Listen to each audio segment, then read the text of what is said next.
JJ, the CPA here. Hope you're doing well. Hey, thanks for tuning in. Got this question, been getting it for a while, and now it's increased in the inquiry on this. Definitely makes sense. Wondered it myself. So now that we've got the PPP Flexibility Act changes, we're June 5th. So can 100% of the forgiveness be for payroll? Yes.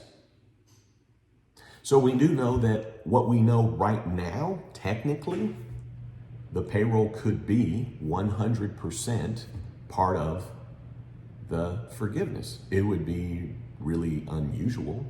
And why is that? Under current circumstances, if we were to look at before we have SBA guidelines and the Flexibility Act, so just for 1 second, okay, the PPP loan was based on 8 weeks of payroll, and it was an average of either the last 12 months or 2019. It was an average of a historical period to pay payroll in the future from when you got the PPP loan.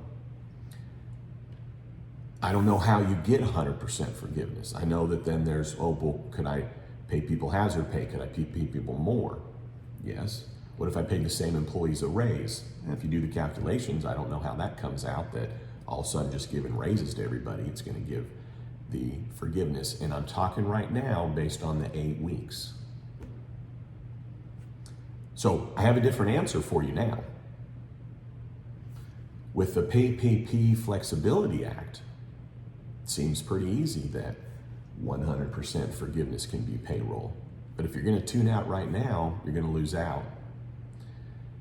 So if we're talking about now what in the SBA guidelines, we know that when we're looking at payroll costs, it's for an 8-week period. You have an alternative 8 weeks that you can pull. But now that we're dealing with 24 weeks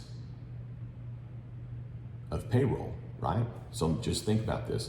The PPP loan was based on 8 weeks of payroll, historical, and now you have 24 weeks to pay payroll, like 3 times the amount of time to pay it out, which would account for being closed, whatever the circumstances were for you, that you weren't able to get employees paid, right? They didn't want to come back, whatever the case is. You weren't open, and you were misunderstood, and you weren't spending it, whatever the case is.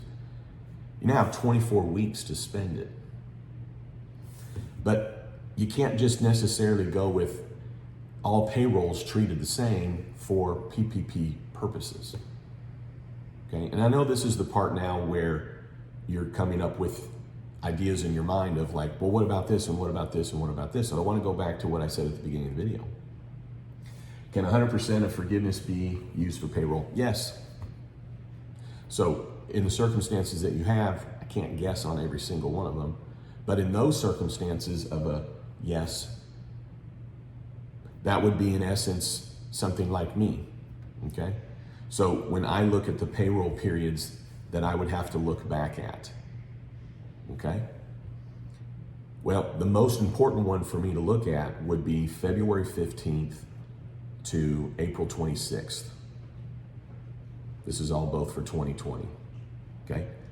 I had the same number of employees then as I have since April 26th till now, till the unforeseeable, like forever, right? Unless circumstances change in my practice.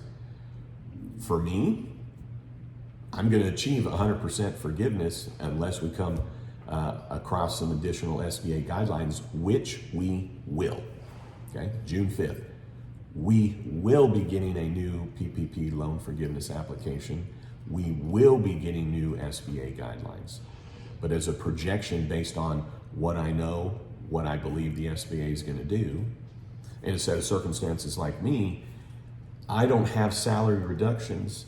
I don't have FTE problems or changes because the period that you look at to determine if you have that problem is February 15th to April 26th.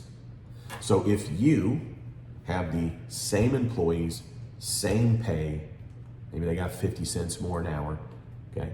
Same employees, same pay. And you're paying those same employees the same pay for a period of 8 weeks during the 24 weeks, okay? Does that give you automatic forgiveness? Not on 8 weeks, because it's based on historical, right? Did you have more employees last year, less, right? Think through that. You're getting a loan based on an average of a historical 12 months. So my payroll was different in that historical 12 months. But now that I have 24 weeks to pay the same employees, the same amount that I had on February 15th, that I had February 15th through April 26th, that I have 24 weeks to include their payroll, I believe I'm going to get 100% forgiveness on payroll alone, because it just has to be at least 60% under the Flexibility Act. Okay? Now, if you had a bunch of employees in the prior year and now you got to hire a bunch of employees, am I going to get 100% loan forgiveness? I'm going to need to do the calculation when we get to new loan forgiveness, because we still have Section 1106D. Okay? Those provisions related to the FTE calculation, the salary reduction, the rehires, okay? None of that got changed in the SBA CARES Act. The Flexibility Act, all it did was, in this section that determines if there's going to be a reduction, is say that for these calculations of FTE and salary reductions and reductions in FTE, you have till December 31st to be able to make up those salary reductions and FTEs. You have that long to do a rehire. They introduced a new safe harbor that if you can't replace the FTEs, not the dollars, but if you can't replace the FTEs and you have a reasonable cause, got videos on that, check out the body of this video. There's a safe harbor that you don't have to have a reduction calculation based on FTEs, but there's still potentially a salary reduction calculation. The salary reduction calculation is based on per employee. So what am I telling you? You can't just go, we got 24 weeks now, boom, I got 100% loan forgiveness. So all I'm saying is, I don't know your circumstances. Do you have the same circumstances? I mean, if you had the same exact number of employees, the same number of employees in your 12-month historical, okay, and you didn't get rid of anybody, no one left, you paid the same amount to everybody in 2020, no interruption, regardless of PPP, seems pretty clear you'd get 100% forgiveness to the extent of payroll, right? We don't know if you would have had more than, I don't think you could.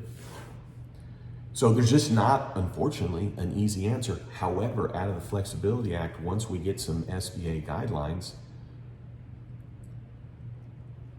no shenanigans needed. You got 24 weeks of payroll, right? Seems obvious that you would get to 100% loan forgiveness just based on payroll. But my point is, if you're now giving raises and it's different employees and you had 2 employees and now you have 1, but you're paying that employee double, we still have these calculations to look at. That's why there's, whether you're coming this way, this way, this way, you think you can come up over here and this and this and this and this, right? There's not shenanigans available. So for those of you that are like, I'm not doing shenanigans, seems like it's a yes. You still got to do the loan forgiveness application. You still have to do the calculation. We still need SBA guidelines. But it seems pretty easy, seems pretty apparent, okay?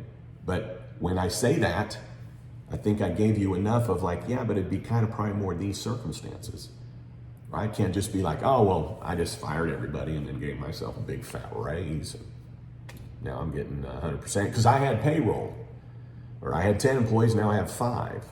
It's like, oh, but you now have 24 weeks. Yeah, it may work itself out. It may work itself out because we have three periods now to deal with, 3 8-week periods. How do you know though that you're not going to have a reduction? You still want to do these calculations. We still need the SBA guidelines since we're sitting on June 5th on this. So All right. Hey, thanks for tuning in. I'd love it if you'd subscribe. And then don't you ever forget, you've never met a CPA quite like me. All right. Hey, thanks for tuning in.